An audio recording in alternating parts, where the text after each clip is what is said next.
ya. Karena di sini ada contoh pohon pete ya, pohon petenya di sini nih, lihat sudah gede ya, gede itu kayak gini. Ini semua saya tanam dari biji sahabat ya. Ketemu lagi sahabat di channel saya Rudian Putra. Di sini saya berada di kebun untuk melakukan pemupukan pohon petai. Jadi pohon petai ini usianya sudah lama, cuman saya pruning aja kemarin ya, agar cabangannya lebih banyak ya, lebih banyak daripada sebelumnya yang batangnya tunggal atau single ya.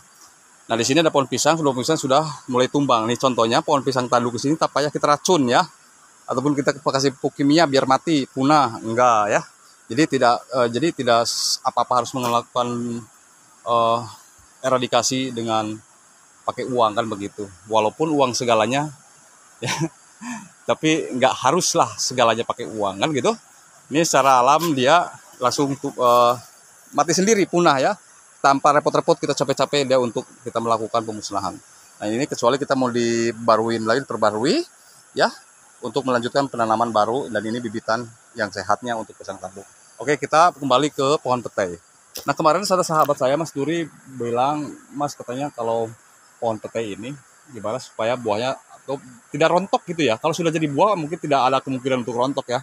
90% itu bisa jadi buah kalau sudah keluar buahnya. Kalau masih penul, masih bulat, itu ada kemungkinan dia ya 90% malah jatuh kan gitu.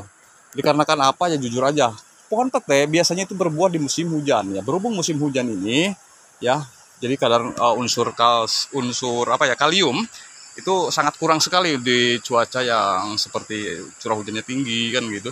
Terus tingkat keasaman tanahnya juga lumayan tinggi juga untuk di musim hujan ini khususnya ya. Makanya di daerah-daerah yang curah hujannya tinggi itu pasti tanahnya itu tanah asam. Karena setiap daerah itu berbeda-beda ya pangkal hidrogen tanahnya itu ya. Tidak kita bisa samakan cara memupuk ini, enggak sahabat ya. Tapi kita bijak saja untuk melakukan pertanian seperti petani-petani yang udah profesional, yang boleh dikatakan ya petani modern kan gitu ya, petani yang berilmu, beredukasi ya, beda dengan saya petani tradisional ya, Rudian Putra kan gitu. Tapi alhamdulillah ya, saya selalu orang Jawa bilang itu telaten ya merawatnya, karena kalau kita nggak terus rawat untuk apa ya kita bertani ya. Karena bertani juga itu butuh butuh kerja keras ya. Ya kerja cerdas saya nggak bisa ya, kerja keras lah modal utamanya ya kan. Yang penting telaten, rutin, terus belajar dari kesalahan ya. Betul nggak? Gitu ya. Kita jangan takut salah, karena dari salahnya itu kita bisa mendapatkan ilmu, asal kita mau belajar ya. Begitu sahabat, kita harus berani ya, biar ngeyel, bandel, yang penting berkualitas ya, seperti itu. Jadi belajarlah berani kan gitu. Oke baik, saya akan melakukan pemupukan ya dengan pupuk untuk kali ini untuk kembali ke masa pertumbuhan. Masa pertumbuhan itu dengan pupuk saya urea, pasti campur ponsa sedikit. Oh ya, nanti kalau kan saya banyak pohon pete, jadi setiap blok ini pohon pete itu banyak sahabat, ini pete juga tuh ya. Jadi kalau totalisasi semua yang saya di kebun ditanam itu ya berbeda-beda blok, itu pasti adik saya harus suatu keharusan untuk saya menanam pete kan gitu. Ya itu ada kesenangan individu ya, kesenangan individu itu ya. Tidak ada rahasia apa-apa sebenarnya, cuma sayang aja dengan pohon pete ya. Kemarin alhamdulillah sudah panen pohon petenya ya, beberapa ikat. Kalau bayangkan aja kita ngejual setiap panen ya, musim panen ya, per pohon 2 juta kecilannya ya, hitungan kecilnya aja gitu. Ya dikali 10 pohon udah lumayan ya, apalagi kalau kita nanamnya ratusan pohon begitu ya.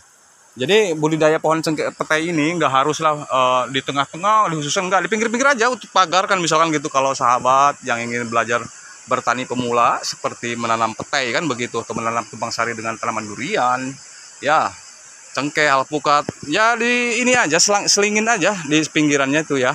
Karena ini buah buah bau tapi berharga sekali, mahal ya. Karena bisa selain dikonsumsi sama ibu rumah tangga, bisa dikonsumsi juga langsung oleh restoran ya, warung makan, warteg kayak gitu. Ya jadi itu saja Mas Turi ya, kalau setahu saya itu musim hujan itu kekurangan magnesium, makanya ke kalium. Jadi kasihlah pupuk kalium ya. Nggak harus sebutkan mereknya. Terus kalau bisa sekali-kali kasih ini garam kasar ya, garam kasar, atau kalau garam Inggris atau orang bilang gitu, supaya dia menguatkan bunga buah ya, supaya tidak gugur berjatuhan karena di cuaca yang ekstrim. Tapi sebelum musim hujan sahabat ya, karena musim hujan ini biasanya akan menstimulir bunga buah menjadi daun. Kadang-kadang dia gak nolak untuk berbuah ya, sebenarnya ya, tidak ada stres dia untuk penyuburan daun itu sangat 90% di musim hujan sebenarnya ya. Makanya kasihan sekali kalau setiap pohon yang musim buah itu seperti pohon cengkeh, banyak yang gagal panen, yang tidak panen raya para petani begitu. Tapi Allah adil ya, berbagi-bagi ya. Itu ya. Karena apa ya? Ini sangat diuntungkan untuk di musim penghujan ini untuk bertani yang ingin bercocok tanam ya. Karena menyirami dulu pohon-pohon yang masih kecil ya kan gitu. Ya kita bersyukur aja lah dalam keadaan apapun. Kita bersyukur sama Allah Subhanahu wa taala yang memberikan kita kehidupan. Karena setiap orang kasab atau usaha itu wajib ya, yang nggak diwajibkan itu hasilnya ya. Karena hasilnya kembalikan lagi kepada Allah Subhanahu wa taala kan begitu. Jadi setiap orang berhak atau wajib kita melakukan ikhtiar atau usaha ya. Apalagi usaha itu untuk anak dan istri kan, untuk anak mertua. Karena ibadah yang paling baik itu adalah menafkahi anak istri kan gitu menurut agama ya, pandangan agama seperti itu. Ya mudah-mudahan Allah meridhoi apa yang kita kerjakan selama ini. Betul nggak sahabat ya? Mudah-mudahan karena kita itu semua tuh mendapatkan ridhonya. Kita nggak bisa mentarget ya, kita nggak bisa mentarget. Cuman Allah tidak akan istilahnya kan apa ya, manjada wajada lah gitu. Jadi tidak akan ingkar sama janjinya, tidak akan pernah menyalahi janjinya. Ya kan gitu, manjada wajada. Jadi siapa yang sungguh-sungguh maka ia akan berhasil. Jadi baik kita lanjut melakukan pemupukan dengan pupuk NPK Ponska dengan pupuk urea untuk pada tanaman pohon alpukat di sini. Alpukat maaf.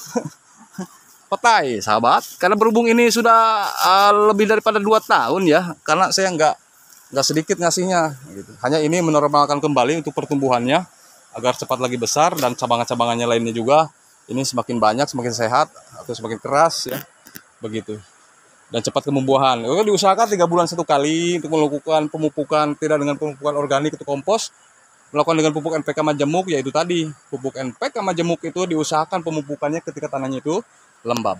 Boleh ya, begitu ya. Oke ya, nanti musim kemarau kita punya pupuk ya, jangan khawatir ya sahabatnya, pangkas, gedebok pisang ya, dirajang, ditimbun di sekitarannya, itu kan menjadi kompos ya, dan kan difermentasi secara alam. Jadi begitu ya. Mohon maaf sih, Rudian bukan maksud untuk menggurui siapapun ya, karena di sini ada contoh pohon pete ya, pohon petenya di sini nih lihat, sudah gede ya, gede itu kayak gini. Ini semua saya tanam dari biji sahabat ya. Jadi jangan takut dari biji tidak berbuah ya, masih berbuah. Ya, kalau ingin cepat berbuah ya pruning ya. Pruning dipembarui lagi begini, terus selain batangnya keras, dan ini juga akan cepat ke pembuahan. Kalau tidak kita memiliki apa ya, bibit dari okulasi ya atau grafting. Kita langsung aja ya pruning ya biar cepat pembuahan, pruning tunas atas begitu. Baik, mudah-mudahan ini terjawab ya sahabat. Untuk Mas Turi, mohon maaf atas segala kekurangannya. Silakan koreksi lagi jika ada tambahan dari informasi yang saya sampaikan di sini. Mudah-mudahan banyak betulnya. Kalau tidak betul itu kan termasuk ilmu juga bagi saya sahabat. Ya, termasuk bagi ilmu juga untuk saya. Terima kasih. Insya Allah akan saya balas semampunya saya. Jika ada pertanyaan atau jika ada masukan, saya banyak ucapan terima kasih juga. Akan saya pelajari dari masukannya itu. Dan mudah-mudahan ini bermanfaat dan tidak salah sebelum melakukan pemupukan, pembersihan gulma, dan melakukan penggemburan seperti ini ya. Oke, terima kasih. Tujuannya supaya akar yang sudah saya sebutkan di video sebelumnya, supaya pupuknya itu langsung mudah menyerap kalau tanahnya itu dalam keadaan gembur dan mudah diserap langsung oleh akar. Tak payah kita terus melakukan lagi penggemburan. Dan untuk melakukan lagi penggemburan diusahakan 3 bulan kemudian atau 4 bulan kemudian sebelum melakukan pemupukan kembali. Terima kasih dan mudah-mudahan ini cepat berbuah ya. Cepat berbuah pohon petainya, karena pohon petai ini biar bau tapi wow gitu ya harganya. Terima kasih dan dari kata assalamualaikum warahmatullahi wabarakatuh.